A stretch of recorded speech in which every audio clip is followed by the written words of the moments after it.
What's going on, YouTube? Just an update on the truck broke situation. The last video I uploaded was truck was broken, and that was I think 11 days ago or 10 days ago now. I am still in International in where am I in Lincoln, Nebraska at Cornhusker International. This has been a nightmare. Give you a heads up what's going on. So I had the oil leaking and spraying from the front engine seal where the fan shaft goes into the engine. This is a 2014 International Pro Star with the N13 engine. The fan shaft goes into the engine. There's a seal there, and that's where it was leaking, spraying out oil under pressure. So when I brought it in, they had to replace that seal. Well, during the process, they found that the high pressure fuel pump is bad, which is piggyback to the low pressure fuel pump. Okay, so they had to replace that. Just that part alone is $3,600. They had, what else did they have wrong with this truck? They found the EGR was leaking, cooler was leaking, so they had to put new seals in that. EGR cooler looked good, it just was the seals were leaking, so they replaced that. Belt tensioner, the reason why the belt broke originally and caused this problem was because the belt tensioner went bad, so they had to replace the belt tensioner. What else? Obviously change the oil, flush the coolant, all that stuff had to be done because it was leaking.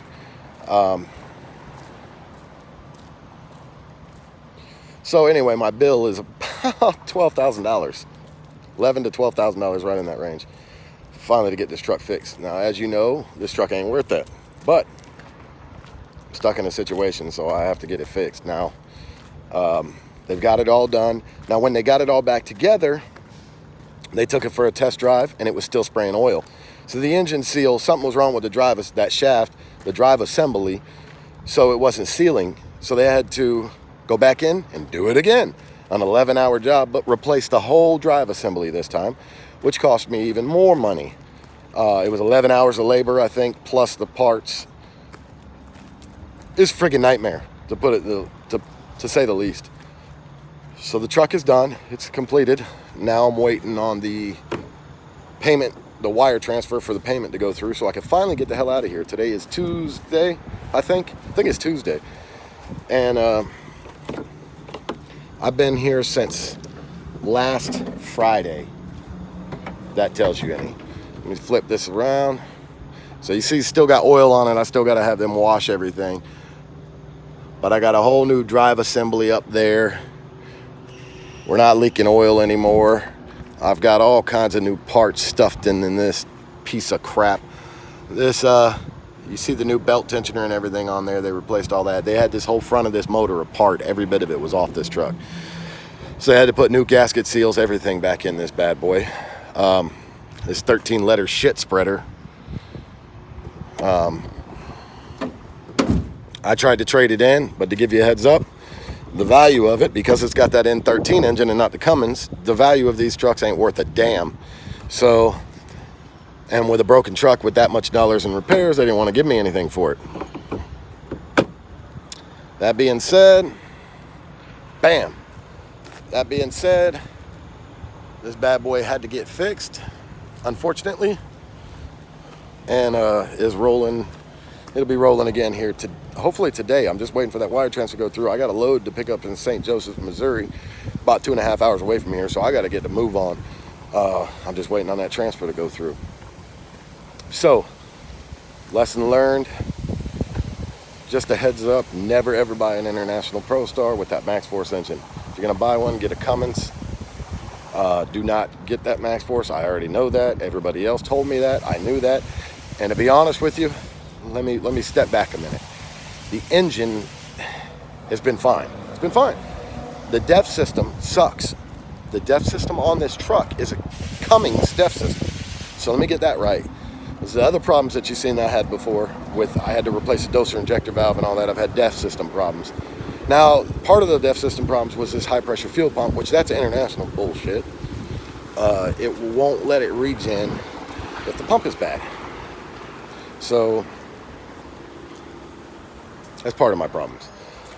So I can't, again, it's better just to stay away from these. I don't got a problem really with the engine. It pulls, it's everything, but it is still the Max Force. It's still creating the problems. That's part of the deal. So I will never buy a Max Force again.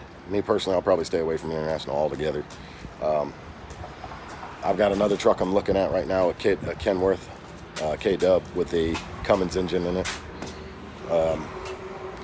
We'll see how that rolls. But just give you guys an update. I'm still here in Lincoln, Nebraska. Should be hopefully getting the hell out of here today. This thing has cost me, with the hotels and everything else, I've probably lost, and then the loads that I had to cancel, I've lost at least $18,000 on this deal. So, and the truck ain't even worth that, but it is what it is. I'm kind of stuck with the truck. Nobody wants to take it in and trade.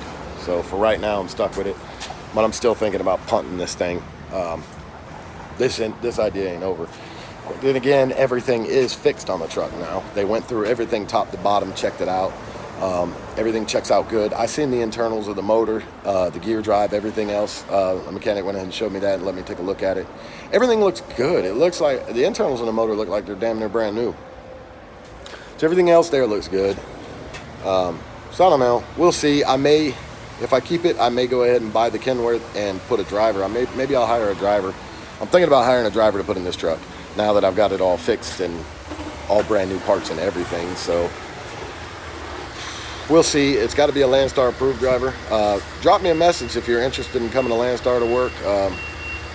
I have to look at the details and everything and figure this out. First stop is getting out of the truck, but I'm thinking about hiring a driver. If I hire a driver, I will probably pay them by the load as far as percentage pay instead of mileage pay, because mileage is it's crappy to get paid on mileage pay. So I'm thinking about paying a driver like 30% of the load on every load that they run, and something like that. I've got to talk to some other BCOs and see how they're paying their drivers and get a better idea, but that's what I'm thinking. But anyway, y'all, I'll keep you posted. We'll talk to you soon. Bye for now. Y'all keep the rubber side down. Holla.